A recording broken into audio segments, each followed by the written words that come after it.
Canada has one of the best healthcare systems in the world and amongst the lowest infant mortality rate to go with that. But that doesn't mean there isn't plenty for us to learn from other parts of the world. Beverley Chalmers is a perinatal health consultant and author of Family-Centered Perinatal Care, Improving Pregnancy, Birth, and Postpartum Care. And she joins us now for 10 questions on what Canada could learn from other countries. Welcome. Thank you. And these countries you've either lived or traveled to, right? Yes. And how many countries have you traveled to? I've traveled to over 70 countries in the world, but I've actually worked in about over 25. Wow, that's a nice passport. Question one, what can Canada learn from Moldova and how the country approaches perinatal care? Moldova was a special case. It actually completely renovated their entire perinatal care program, from implementing improved evidence-based education for obstetricians, neonatologists, midwives, nurses, but also introducing family-centered care. And this was introducing the psychological support, the social support, the humane side of perinatal care. And it went as far as training perinatal psychologists and instituting from government level down that every maternity hospital in the country should have a perinatal psychologist on staff to care for the emotional and psychological needs of pregnant women and staff dealing with pregnant women. Is that what you mean when you said the humane side of perinatal care? That's what I call the humane side, the sensitive emotional support that families need in becoming parents. Question number two, what could our medical schools take away from South African medical schools? Oh, South Africa was an interesting country. I worked there for many years, and I taught with an obstetrician in the clinical blocks when medical students were actually caring for patients about both the psychological and the clinical aspects of care.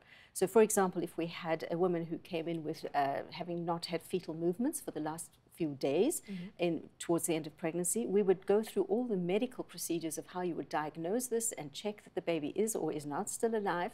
And then at the end of this, I would say to the students, well, what have you said to her for the last half an hour? And the students would usually be taken aback and they would say, oh, I'll call the midwife or call the nurse to talk to her. So we dealt with how to care for the psychological side of each clinical aspect of obstetric care at the same time as the medical care that was needed. Why is that important? Well, I think it's, we tend to focus on the clinical aspects of care, of just making sure the mother and the baby are well physically, but we have neglected the psychological components of care. And our clinicians are not well trained to deal with this, which is one of the reasons why family-centered care really needs much better and stronger psychological support, and what I have called perinatal psychologists. Well, you say that South Africa could teach us a thing or two about cross-disciplinary involvement. What did you mean by that? In South Africa, I was also part of a group who implemented the creation of an association for childbirth and parenthood. And this included and involved all the caregivers, multiple disciplines that were involved in caring for pregnancy, birth, and postpartum. So obstetricians, neonatologists, midwives, nurses, childbirth educators, psychologists, social workers, even the legal aspects. All of these were brought together in one association rather than a single professional body. And we had meetings, we tackled problem areas and tried to resolve them. We had annual conferences. And this multidisciplinary approach to obstetric care and midwifery care is really crucial to putting the woman as the center, or the family as the center of care, as the most important person in the caregiving service. You say it's not just countries we should be emulating. United Nations agencies and the World Health Organization have something called the Baby Friendly Hospital Initiative. Why should Canada be paying attention to that? This is a global program that has promoted breastfeeding across the world, and it's very carefully evidence-based. It has resulted in about 20,000 or more hospitals around the world being accredited as following the principles of breastfeeding promotion that the World Health Organization and UNICEF have started. But the key thing about this is this information was first implemented in 1992. That's over 20 years ago, 25 years ago. And in Canada, we only have 9 hospitals that are accredited as baby-friendly hospitals. That's shocking. Which is shocking. So we really need to translate knowledge into practice more rapidly in Canada, and that's what we should learn from the United Nations agencies. Question number 5. What can the Estonians teach us? Estonia was another special case, in particular a man by the neonatologist by the name of Dr. Adik Levin. He introduced what he called humane neonatal care. And that meant including the mother, and it's become now the families, in the care of babies that are born, that are sick and preterm and require special care in neonatal intensive care units. And he brought those mothers in to do almost all of the care of these sick babies, with, of course, the clinical staff and the medical staff and the nursing staff to help them. But they are responsible for caring for their babies, for breastfeeding them. And they have 2 psychologists appointed in his particular unit to care for the emotional needs that families have if they have a sick baby or a baby that might die or might be left with disability for all its life, and to care for the clinicians who deal with these mums, because that's very, very difficult to care for as well. Number 6, what could the Canadian maternity hospitals learn from Denmark hospitals? Denmark had a very special program, and it collected data on every birth that took place immediately after it was electronically submitted to a central office. And that data was measured some of the key indicators, not just of how many cesareans or how many vaginal births there were, but of the emotional experience and emotional support and psychological components of care too. That was integrated into an annual report and also broken down by hospital, so that every hospital knew where it stood in comparison to all the other hospitals in the country, and more so, parents and families choosing a hospital could learn what kind of practices were in place with those hospitals before they went there. And that's something we really could benefit from. Number 7, our friends in the Commonwealth, the UK, Australia, what can we learn from them? The UK and Australia are special in that they have conducted surveys of women's experiences of pregnancy, birth, and postpartum repeatedly over decades. And not just the clinical components again, but also the women's experiences, their feelings, hopes, wishes, fears.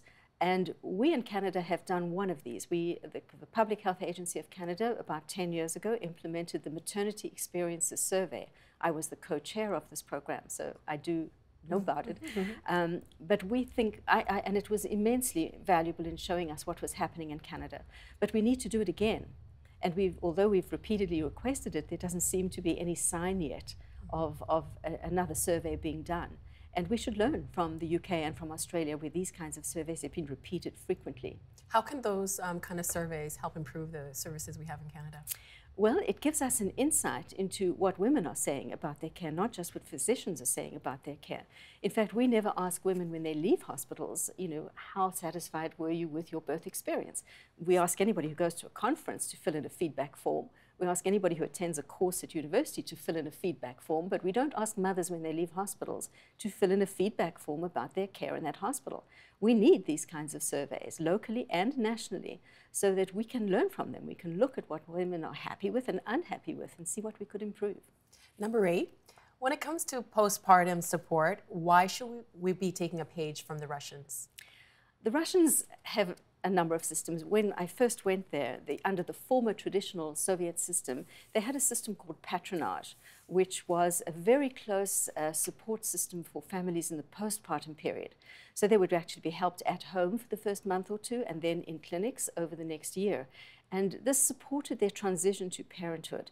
Now, we may not be able to do exactly the same thing here, but we need to recognize that postpartum support is something that we are not so strong on in Canada. We're very good in our perinatal care up to there, but postpartum, we don't provide good support for families moving into the postpartum period. We do provide immunization and well baby clinics, these kinds of things, but not the emotional adjustment that takes place in a family about becoming a parent. And we could strengthen that area of our care enormously. Number 9, Belarus took part in some research a while back you think could serve us well. What was that research?